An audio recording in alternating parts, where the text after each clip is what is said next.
After replacing the ML class with the new GLE nomenclature in Europe, Mercedes-Benz has now brought the car to India. The ML was also due for a makeover anyway, so the timing worked perfectly, not just here but worldwide. The new range is trying to be the E-class of SUVs. The interiors are improved, luxurious, and sport all the bells, whistles, and gadgets that buyers today demand.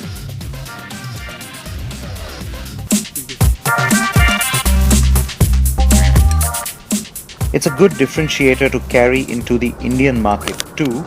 After all, the GLE family will need to now take on two new cars that will also try very hard to establish themselves as the segment benchmark.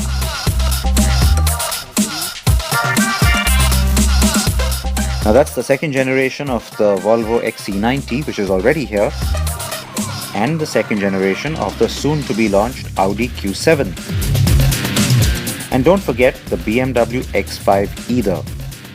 So it's pretty much a facelift on the ML, and that's something we told you when we reviewed the car from Austria a few months ago on CNB. It is of course now here in India, and so the Indian version reflects exactly the same kind of changes that the company was talking about to us in Austria, and that is that the car looks more upmarket now. There was a very specific need for it to start to look a little more premium given where the competition is going, and so you've got chrome on the bumper, which instantly sort of makes it look a little more high-end. The front grille has been finished off in a three-tone finish, which also looks pretty sharp.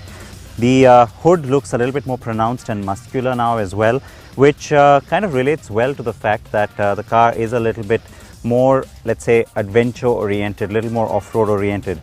Again, when compared to the rivals, that's a good positioning to take.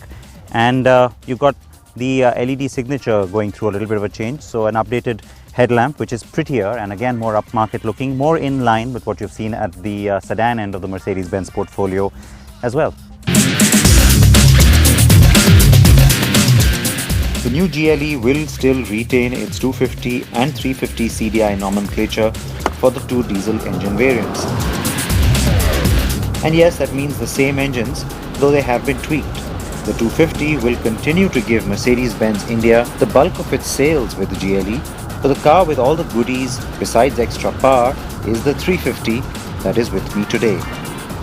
The 4MATIC or the all-wheel drive is now standard. You also get the 9-speed transmission now, the 9G-tronic, which is standard across the range, and very soon across the Mercedes family you'll see the 7G-tronic being replaced by the 9G-tronic. Improves drivability and of course mileage just a little bit.